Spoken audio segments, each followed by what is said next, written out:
Olá pessoal, tudo bem? Então, eu sou Nureddin Armadalan, advogado, trabalhista, sindical, professor em horas vagas e estou aqui na Cultive para tratar de um dos elementos de alteração da Lei 13.467, que recentemente entrou em vigor no nosso cenário jurídico. A legislação 13.467 ela estabelece uma série de alterações no âmbito dos contratos de trabalho e traz, dentre essas alterações, de maneira conceitual, a figura do trabalhador autônomo. O artigo 442b inserido trata da seguinte forma: a contratação do autônomo, cumpridas por este todas as formalidades legais, de forma contínua ou não, afasta a qualidade de empregado previsto no artigo 3º desta consolidação. Pois bem, esse dispositivo me parece dos mais estéreis que essa legislação trouxe no âmbito do direito do trabalho. Ele efetivamente não altera nenhum tipo de conceito, nenhum tipo de perspectiva.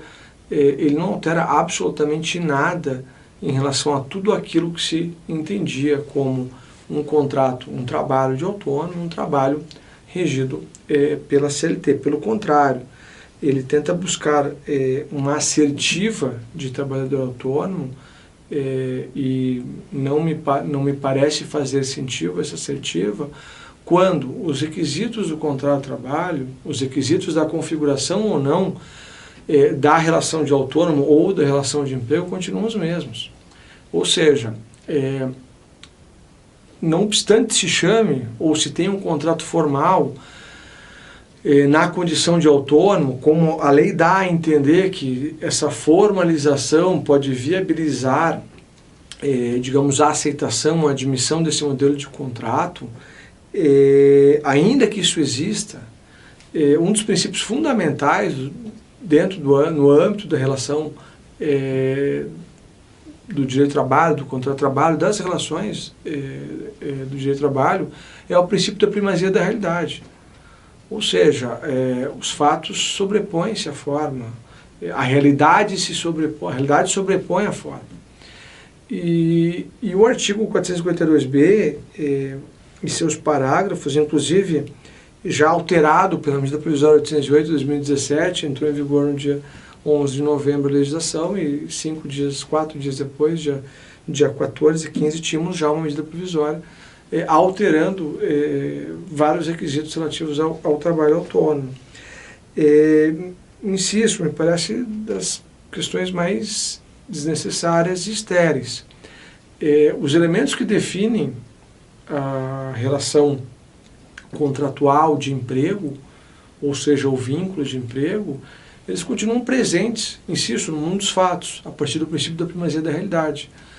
Ou seja, a subordinação jurídica e a pessoalidade me parece não são, de fato, elementos fundamentais à construção da negativa, do reconhecimento ou da negativa do vínculo. Subordinação jurídica e pessoalidade permanecem sendo elementos fundamentais. Onerosidade, habitualidade, um elemento importante, mas são comuns, por exemplo, a onerosidade, a habitualidade, a outras relações, podem ser, a outras relações contratuais que não do vínculo. Então, acho que o elemento fundamental, e a doutrina trata disso muito claramente, a constatação e a configuração do vínculo de emprego são a subordinação jurídica e a pessoalidade.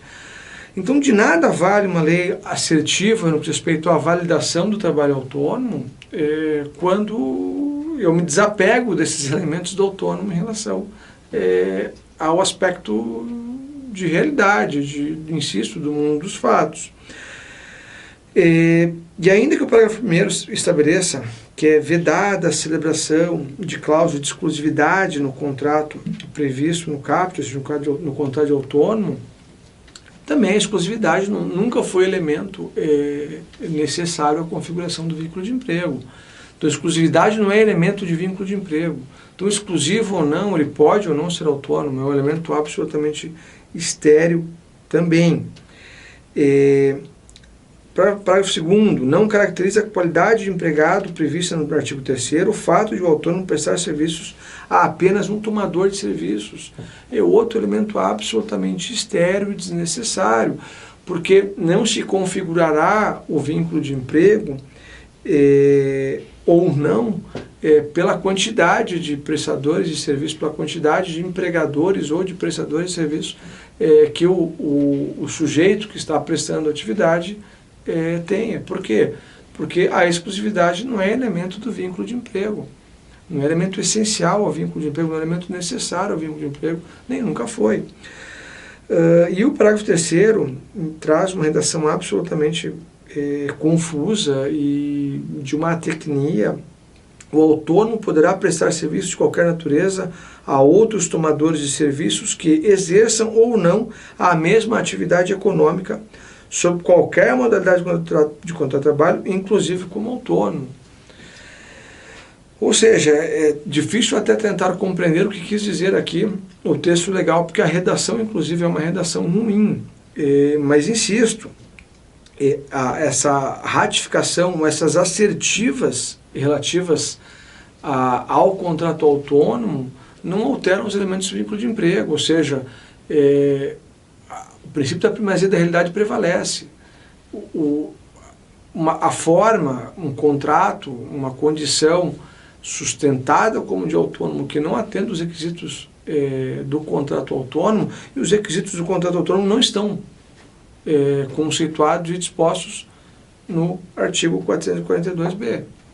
Aqui não se tem com clareza, não se trata do que se configuraria para a hipótese da atividade do autônomo, do prestador de serviços.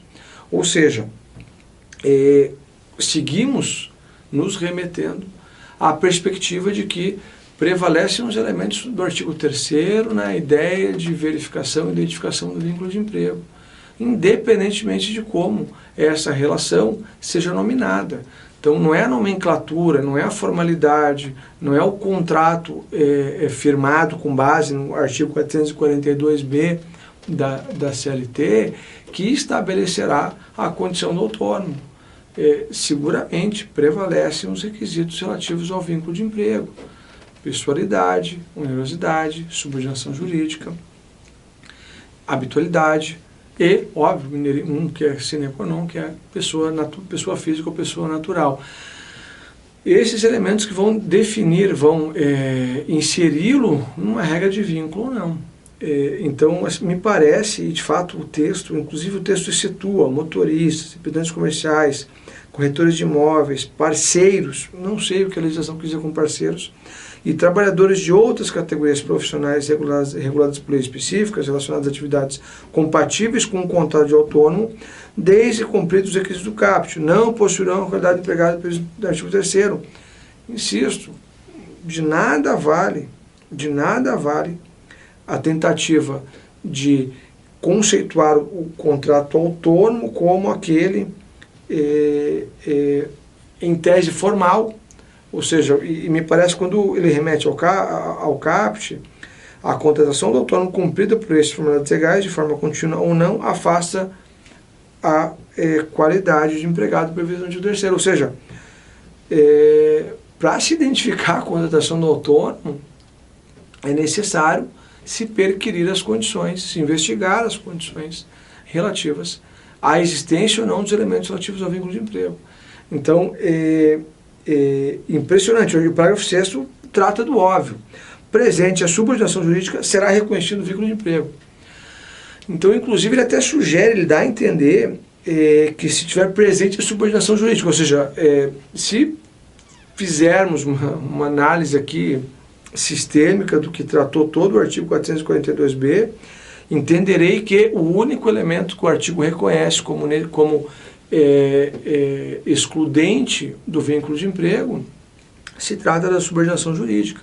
A pessoalidade, por exemplo, não seria elemento necessário, porque os outros elementos aqui destacados são comuns.